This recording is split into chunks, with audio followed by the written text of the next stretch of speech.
Sampeyan nek ora rasane dadi kiai. Niku krasa banget.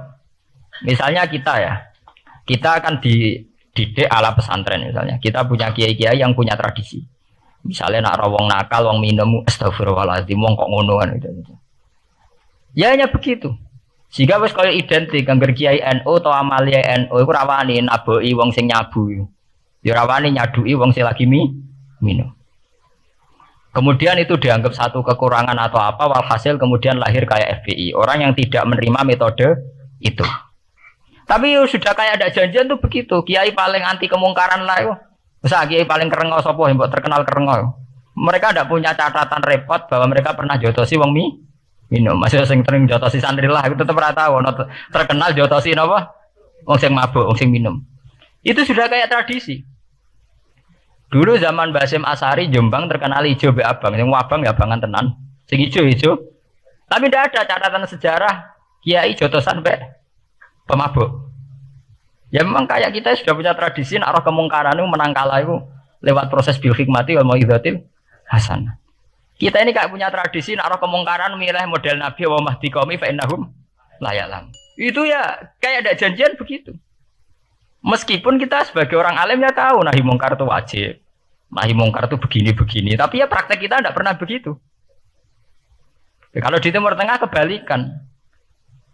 Mana ada terima karuan wong nakal. Podo soleh beda aliran halal dibunuh.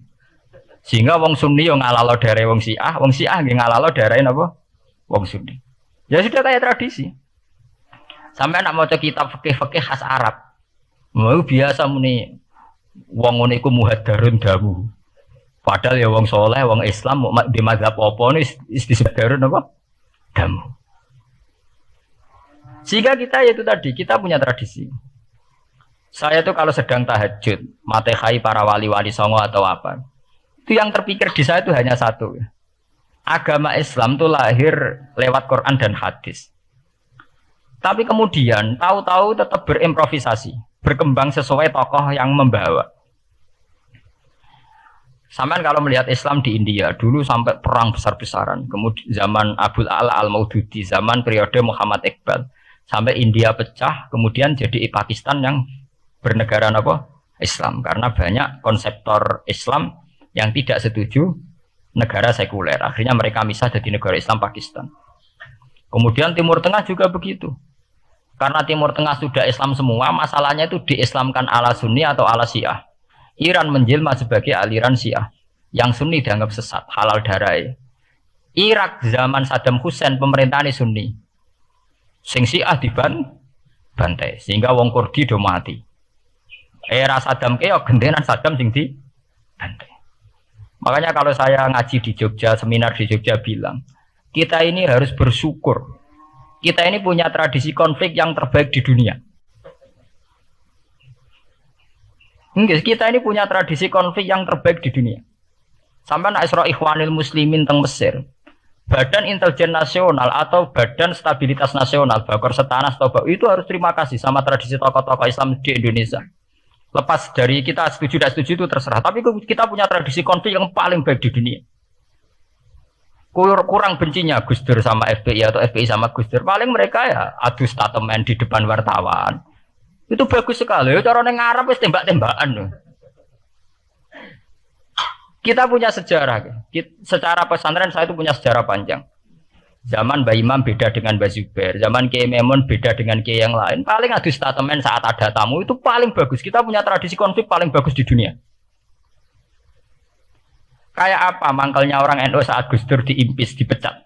Tapi habis itu ya sering seminar ketemu Amin Rais. Ya mereka adu polemik, ini tidak konstitusional, ini apa?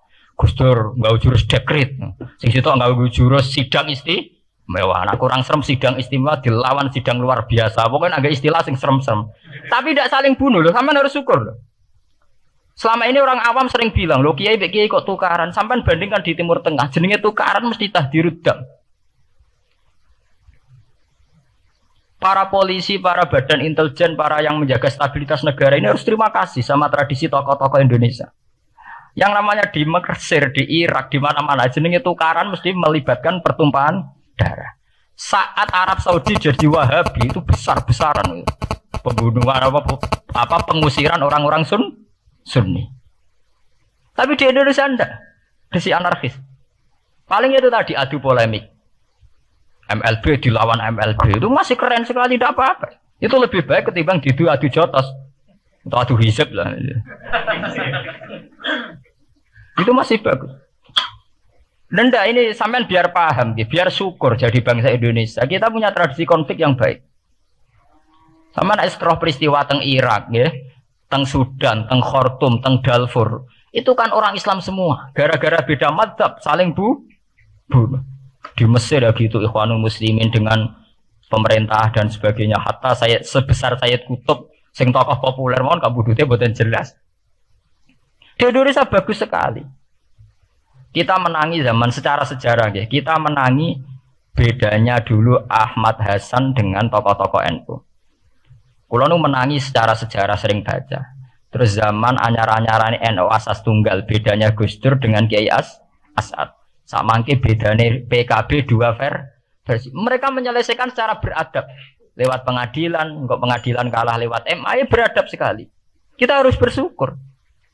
Dibanding penyelesaian konflik kayak di Irak, kemudian ngundang Amerika, akhirnya sekarang kacau baru. Di Timor Leste yang latihan bikin rambut bertati sudut. Indonesia paling banter ngobong fotonya SBC. Ya masih terhormat, masih artinya masih beretika.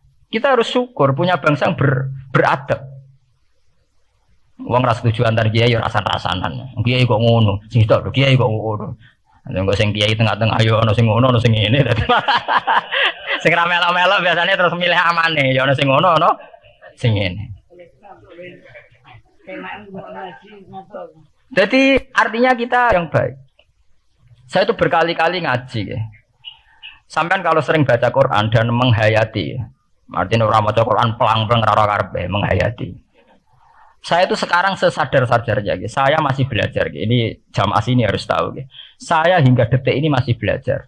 Entah itu lewat belajar baca Jalalain atau belajar merenung maupun belajar lewat yang lain. Quran itu dulu ya sering nyebut begitu itu saya tidak paham. Sekarang tuh saya paham, tambah paham. Misalnya di juz 4 ada istilah ikhwanan. Orang mukmin disuruh ingat peristiwa-peristiwa yang dulu saling kuntum a'daan fa'allafa baina qulubikum fa'asbahtum bi ni'matihi napa ikhwanan. Dulu kamu bermusuh-musuhan yaitu antara kelompok Aus dan Khazraj.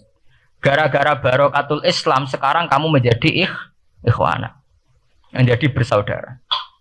Sampean kalau melihat TV, merunut konflik di Irak, sering ada bom bunuh diri, itu kan ada asal usulnya. Memang sekarang orang menimpakan kesalahan itu pada pasukan multinasional yang dipimpin Amerika dan Inggris. Tapi sebetulnya ada usul-usulnya. Sampai Amerika bisa masuk karena orang Irak tidak ikhwana. Tidak apa? Yaitu ada Syiah, ada Sunni, mereka saling menikam, saling bunuh. Sehingga karena ada ikhwanan ini pihak ketiga masuk, yaitu tentara multinasional.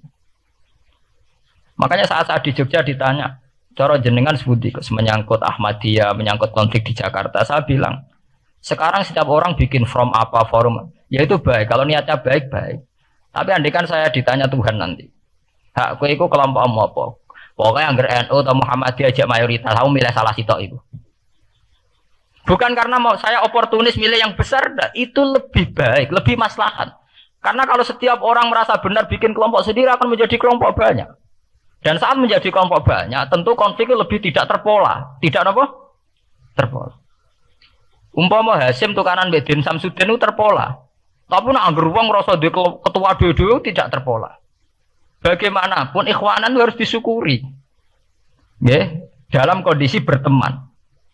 Sebab itu Nabi sering ngendikan ilzamu jamaahirul muslimin wa man sadza sadzafin. Mbok kamu itu ikut kelompok mayoritas saja. Jamaahirul muslimin cara bahasa netralnya mbok ya kamu itu ikut kelompok mayoritas saja. Karena kalau orang merasa benar kemudian bikin kelompok sendiri itu tidak ada selesainya. Lah akulah cara nuruti GR sebagai kelompok dhewe. Wong aku ya di umat, di pengaruh sing nyucup wis akeh.